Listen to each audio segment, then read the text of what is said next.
मेरे भाइयों बैठ जाइए थोड़ा सा। आप खड़ा रहेंगे अच्छा नहीं लगेगा, बैठना ही पड़ेगा।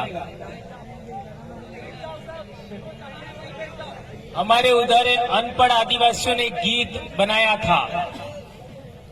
हमारे उधर वो गीत ऐसे था कि साड़ी ने खेरवाड़ो एक थावा करे काली मराई जाई हो। समझ साड़ी ने खेरवाड़ो एक थावा करे काली मराई जाई हो। साड़ी भी एक स्थान है, खेरवाड़ा भी एक स्थान है, यानी आदिवासियों के दो बड़े स्थान एक हो रहे हैं, काली मराई जाई हो, यानी इस तरीके से पूरा गीत है। तो यही हाल यहाँ पर आज देखने को मिल रहा है। गोंडवाना आंदोलन, बिल प्रदेश आंदोलन, जयस आदिवासी परिवार आज एक हुआ है। ये दिन आने वाली पीढ़ी याद रखेगी मेरे भाइयों। आज यहाँ पर एससी के भाई हैं, ओबीसी के भाई हैं, भील भिलाला मानकर पटलिया बारेला है, गोंड भाई भी हैं और न जाने कितने जनजाति के भाई यहाँ पर मौजूद है। यह अपने आप में एक बहुत ऐतिहासिक दिन है मेरे भाइयों।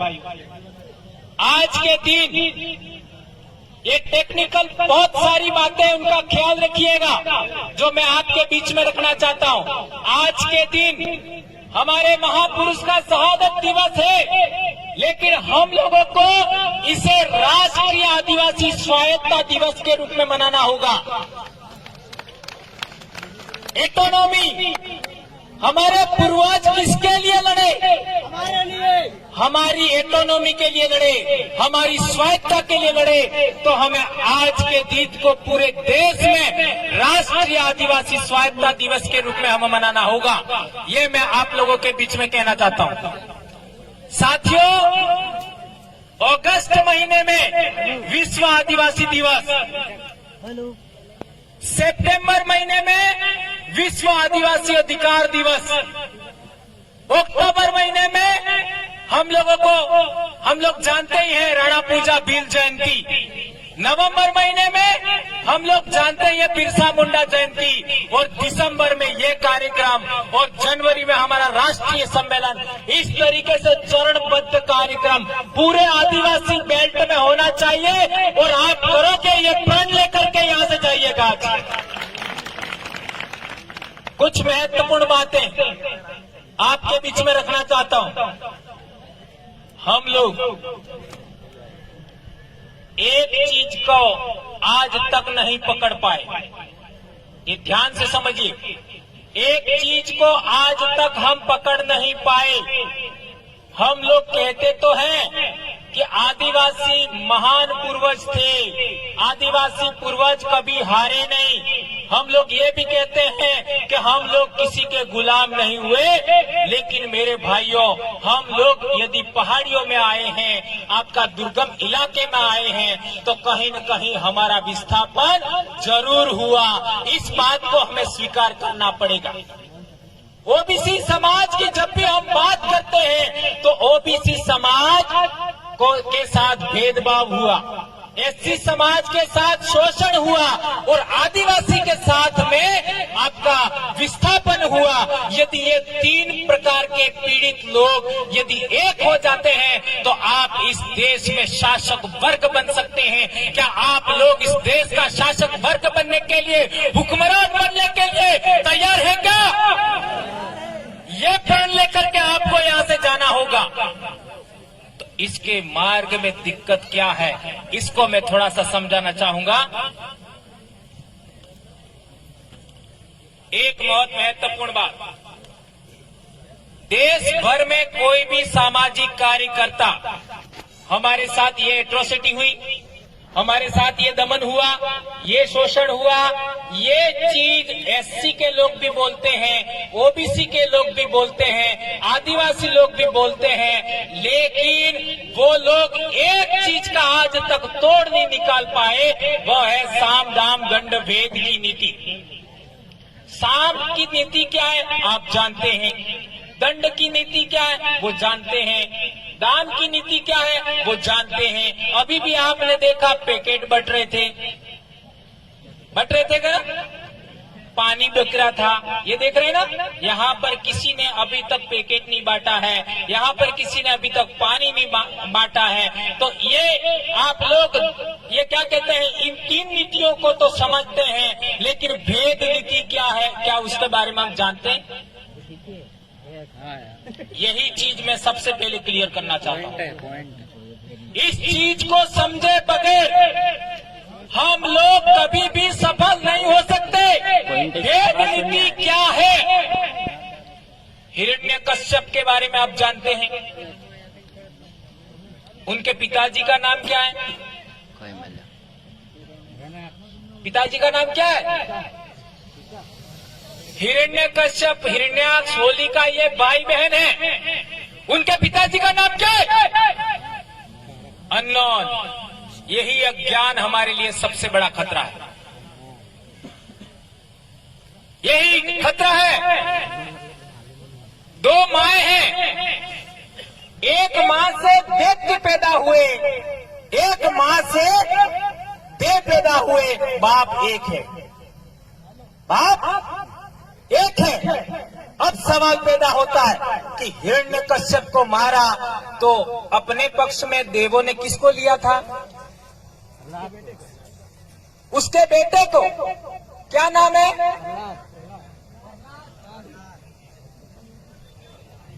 ये समझिए, प्रहलाद को अपने पक्ष में किया। ये है भेद नीति। बाप और बेटे दोनों को अलग किया, ये है भेद नीति। इसी तरीके से रामायण पढ़िए आप, इसी तरीके से रामायण पढ़ेंगे आप लोग। 2 भाइयों को अलग किया। रावण एक तरफ, विभीषण एक तरफ। यह है भेद नीति। इसको समझना पड़ेगा। हमारे चित्तौड़गढ़ पर आप लोगों के पूर्वज का भी, आप लोग हिस्ट्री देखोगे तो आपका पूर्वज भी राजस्थान से आया होगा। ये कई लोग महाराष्ट्र में दुलिया, हम पिछले साल गए थे, वहां पर भी एक बात निकली थी। यहाँ दुलिया के भी भाई आए हुए, नासिक से आए हैं, नंदुरबार से भी भाई आए हैं। तो वो लोग भी कहते हैं कि हम भी राजस्थान से आए हैं। चित्तौड़गढ़ में हमारा आदिवासियों का राज था, तो 2 भील आदमियों को साथ में लेकर के बप्पा रावल ने हमारे राजा को मारा। 2 भीलों को साथ में लेकर के, उनका नाम है बाड़द और देवा। भीलों के द्वारा भीलों को मरवाया, आदिवासियों के द्वारा आदिवासियों को मरवाया। यह है भेद नीति। आज की तारीख में आप देखिए, ये रास्ते में अपन को गाली देने वाले, अपने विरोध में नारे लगाने वाले कौन थे? आदिवासी। इन आदिवासियों को, आदिवासियों के खिलाफ खड़ा किसने किया? ये समझना होगा, ये समझना होगा। तो आप लोग कहोगे कि हमारे आदिवासी ही नालायक हैं, तो फिर आप गलत रास्ते पर हो। ये टेक्निकल बात समझनी है। यदि आपने, ये जो आदिवासी भाई थे जो आपके विरोध में नारे लगा रहे थे, आपके विरोध में कुछ भी कह रहे थे, ये जो भी नारे लगा रहे थे, कोई दिक्कत नहीं, वो लोगों के विरोध में आप लोग खड़े होते हैं तो आप लोग गलत रास्ते पर हैं। ये समझना है। भेद नीति बनाने वाले लोगों ने काकरे पत्थर के सामने काकरा पत्थर खड़ा किया और वो अपना काम करते। ये बात समझो, ये बात हम लोगों को अच्छे तरीके समझना है। आदिवासी के सामने आदिवासी को खड़ा करते हैं, एससी के सामने एससी को खड़ा करते हैं, ओबीसी के सामने ओबीसी को खड़ा करते हैं, मुसलमान के सामने मुसलमान को खड़ा करते हैं। ये है भेद नीति। तो आपके दिमाग में आएगा कि हम कितना भी मेहनत करें, हमारे लोग समझने के लिए तैयार नहीं है। यदि ये बात भी आप मानते हैं तो भी आप गलत हैं, तो भी आप गलत हैं। कैसे? किसी भी समाज में अयोग्य लोग होते कि नहीं होते? होते ये बात समझिए, किसी भी समाज में अयोग्य लोग होते कि नहीं होते? होते होते हैं। किसी भी समाज में नासमझ लोग होते कि नहीं होते? होते हैं। किसी भी समाज में लालची लोग होते कि नहीं होते? किसी भी समाज में स्वार्थी लोग होते कि नहीं होते? तो वो लोग अयोग्य लोगों को, नासमझ लोगों को, स्वार्थी लोगों को, लालची लोगों को अपने पक्ष में लेते हैं। यह है भेद नीति। अयोग्य लोगों को बड़ा पद देते हैं, यह है भेद नीति। स्वार्थी लोगों को बड़ा पद दे देते हैं, पोजीशन दे देते हैं, यह है भेद नीति। लालची लोगों को और आपका कमजोर लोगों को बड़ा पद दे देते हैं, यह है भेद नीति। इस बात को हमें समझना होगा।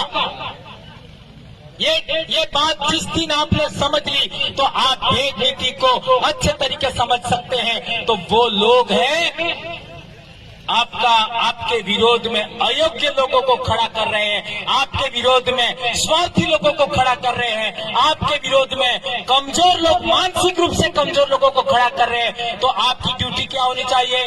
आप अपने समाज के अंदर ताकतवर वैचारिक क्रांति वाले लोग पैदा करें। आप अपने समाज में योग्य लोग पैदा करें। इसके लिए पिछले दिनों आप लोगों ने देखा होगा कि जोबट में क्या हुआ। जोबट में आपने देखा होगा यही बात, और दूसरा खंडवा में क्या हुआ ये भी आप लोगों ने देखा होगा। तो मेरे भाइयों, यदि आप अपने बाप दादा के जमाने में आप राजा थे तो आपको वापस पुनः एक बार राजा बनना है। यह संकल्प लेकर के यहां से उठना। आज मेरा पूर्वज राजा था तो मुझे पुनः राजा बनना है, यह संकल्प लेकर के आज डंडिया भील की इस शहादत स्थली से जाना है। तो मैं मानूंगा कि आप लोग अपने बाप की ओरिजिनल डीएनए है, ओरिजिनल औलाद है, ऐसा मैं मानूंगा मेरे भाइयों। तो ये प्रण लेकर के आपको यहाँ से जाना है कि हमें पुनः राजा बनना है। एक इम्पोर्टेंट बात, हम लोगों ने वनवासी शब्द का विरोध किया कि नहीं किया? तो उन्होंने क्या किया? भाग गए। गांव पेच बदला। क्या किया? गांव पेच बदला। और जो वनवासी वाले थे उनको जनजाति के नाम से भड़काया। देखिए, गांव पेच बदला, उद्देश्य नहीं बदला, ये ध्यान रखो। इसी तरीके से आप लोगों ने आदिवासी विश्व आदिवासी दिवस के रूप में आपने बड़े बड़े कार्यक्रम आयोजन करना शुरू कर दिया। तो इन लोगों ने बहुत विरोध किया कि यह किस ईसाइयों का है, ये विदेशियों का, बहुत सारे प्रचार करके देखा, लेकिन वो लोग कामयाब नहीं हुए। तो उन्होंने जनजाति गौरव दिवस के रूप में विश्व आदिवासी का तोड़ के रूप में 15 नवंबर को मनाने का योजना बनाया। ये बात भी हम लोगों को समझनी होगी।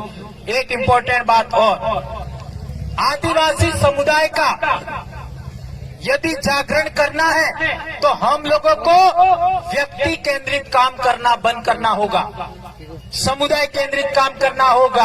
और जो भी निर्णय ले रहे हैं वो निर्णय समूह में होना चाहिए। एक व्यक्ति निर्णय ले और सभी लोगों पर थोपे, ये काम आप लोगों को सबसे पहले करना होगा। वो कैसे करेंगे? यदि इसके बारे में टेक्निकल जानकारी चाहिए तो हमने हमारे इलाके में कैसे किया, यह आप लोगों को हम जानकारी देने के लिए तैयार हैं। और अभी आने वाले समय में ये मध्य प्रदेश में आपको सफल होना है तो गोंडवाना जन जागरण और ये भील प्रदेश जन जागरण, जिसके अंतर्गत आपका जयस और आदिवासी परिवार दोनों आते हैं, दोनों को एक साथ चलना होगा। एक साथ कोई अलग नहीं। इसके अलावा एससी के जो आंदोलन है उसको भी अपने साथ करना होगा, ओबीसी के आंदोलन है उनको भी अपने साथ करना होगा। यदि ये बात करेंगे तो मैं मानूंगा कि आप इस देश के हुक्मरान पुनः बनना चाहते हैं, ऐसा मैं मानूंगा। ये बात मैं आपको बीच में कहना चाहता हूं। एक और इम्पोर्टेंट बात,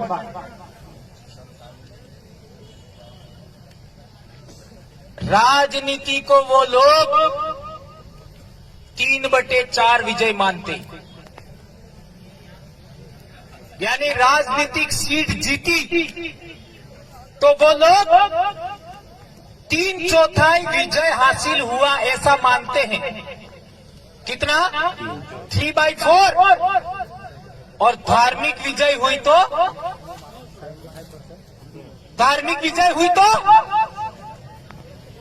100% 100% विजय मानते हैं। तो आप लोगों को धार्मिक विजय और राजनीतिक विजय को रोकना है तो आप लोगों को समानता के आधार पर चलना होगा, ऊंच नीच का भेदभाव छोड़ना होगा। भिलाला और भील में ऊंच नीच है, यह सबसे पहले त्यागना होगा। इसके बाद आदिवासी, एससी, ओबीसी के अंदर भेद है, यह भी त्यागना होगा। इसके बाद में आपकी राजनीतिक विजय होगी और राजनीतिक विजय के बाद में आप लोगों का धार्मिक विजय भी होगा।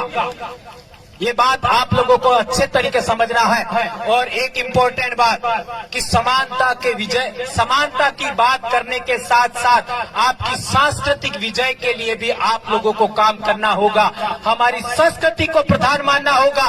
धर्म अलग है, संस्कृति अलग है और संस्कृति से धर्म निकला है। तो यदि हम लोग आदिवासी संस्कृति को आगे बढ़ाते हैं तो 500-700 साल पहले ओबीसी के बहुत सारे वर्ग आदिवासियों के अंदर निकलते हुए नजर आएंगे।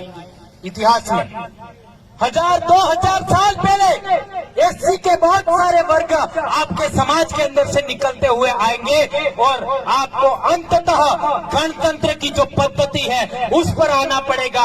और यही आज के गोंडवाना आंदोलन के लोग भी यही बोलते हैं। तो हमें गणतंत्र के आंदोलन तक जाना होगा। एक बहुत महत्वपूर्ण बात, पिछले दिनों एक व्यक्ति ने टंटिया बिल को डकैत कहा। क्या कहा? डकैत। तो हमको भी लगता है कि अमीर लोगों को लूटा, यानी अमीर लोगों के वहां चोरी किया और गरीब लोगों में बांटा। तो हम क्या मानते हैं? इसको चोरी मानते हैं, लूट मानते हैं। ये आदिवासी परंपरा के अनुसार गलत है। धाड़ा क्या होता है? धाड़ा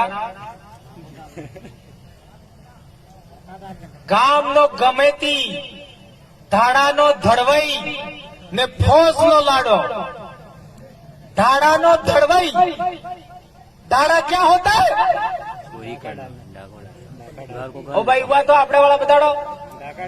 धाड़ा क्या होता है? नहीं,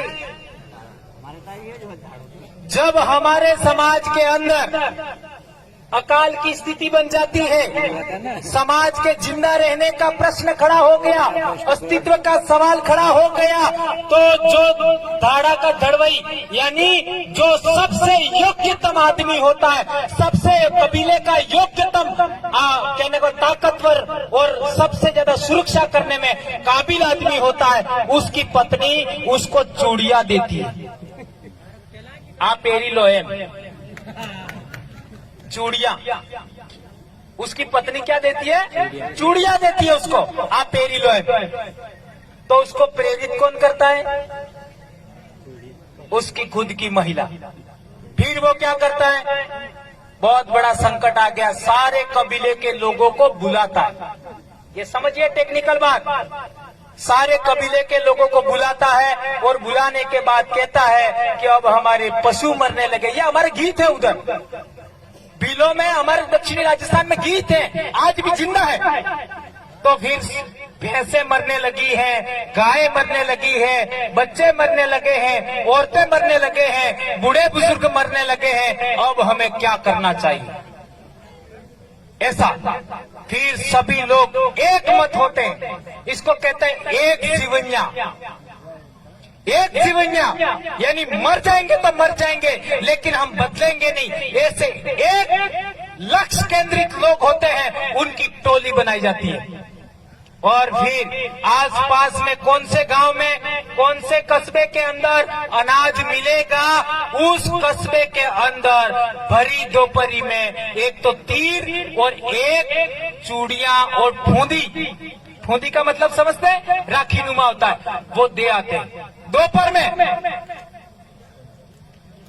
में दे आते हैं कि हम उस तारीख को आने वाले हैं, दोपहर में दे आते हैं। और फिर ये सारा धाड़ा होता है, वो उस गांव में जाता है। तो वहां के लोग हैं अपने किवाड़ बंद कर देंगे और गेट के बाहर यथाशक्ति जो भी दे सकते हैं अनाज, जो भी, उसकी पोटली बाहर रख देते हैं। जिस गेट के अंदर वो पोटली नहीं मिलती है, उस घर के अंदर घुसते थे और थोड़ी बहुत सीना जप्ती करके थोड़ा सा अनाज लेकर के, यानी किसी भी घर को खाली नहीं छोड़ना है, जो अनाज मिलता था वो अनाज लेकर के वापस आते हैं और अपने कबीले को जिंदा रखते हैं। अब बताओ, ये धाड़ा था, क्या वो चोरी थी? नहीं। ये बात समझनी होगी हमें। यह था धाड़ा जिंदा रहने के लिए। अब सवाल पैदा होता है कि उन लोगों ने जो अनाज पैदा किया था, इकट्ठा किया था, क्या वो हमारा था? नहीं था। लेकिन जिस जमीन पर, जिस खेत में वो अनाज पैदा हुआ, जिस पानी से जो अनाज पैदा हुआ, वो जमीन किसकी थी? वो पानी किसका था? वो खेत किसका था? तो हमने हमारा हिस्सा मांगने गए थे। आया समझ में? आ गया। धाड़ा हिस्सा मांगने गए थे। आज आपको सरकारीकरण में आरक्षण है, नौकरियों में आरक्षण है, यह आपका हिस्सेदारी है, यह आपकी भागीदारी है। आपके समाज को जो बजट मिलता है, वो बजट भी हिस्सेदारी है, भागीदारी है। और ये सरकारें इस बजट में से क्या क्या खर्च कर रही है, सम्मेलन मनवा रही है। ये बात आप लोग अच्छे तरीके समझेंगे। बहुत अच्छे एक दो वक्ता और बचे हुए मेरे भाइयों, बहुत सारी बातें हैं, लेकिन इतनी बात, आज के दिन सब चीजें आप भूल जाओ, लेकिन भेद नीति का कंसेप्ट समझने का कोशिश करिएगा। यह बात कहते हुए मैं अपनी बात समाप्त कर